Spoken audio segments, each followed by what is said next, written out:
Today's video is I'm going to marinate a salmon there, and tomorrow I will be going to bake it, and let's see tomorrow.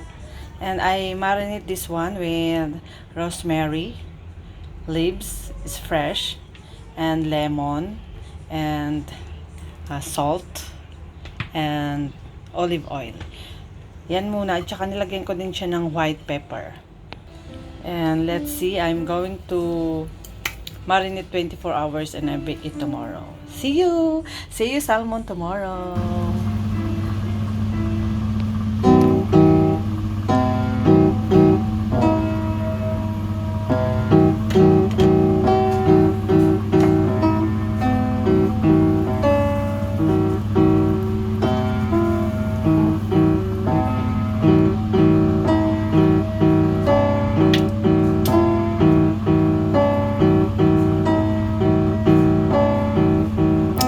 Guys, ito na yung i-bake natin na salmon.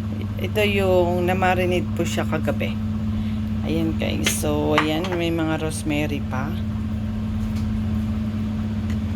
So, we gonna transfer na here. Naglagay pala ako dyan ng ng olive oil. Yes. And of course, ilalagay na natin to bake. I set that oven 200 degrees and lagyan ko ng white pepper and lagyan ko sa on top ng olive oil. We're gonna set the oven 200, so we need 15 minutes to put the ayan. After 15 minutes is like this already. Let's see.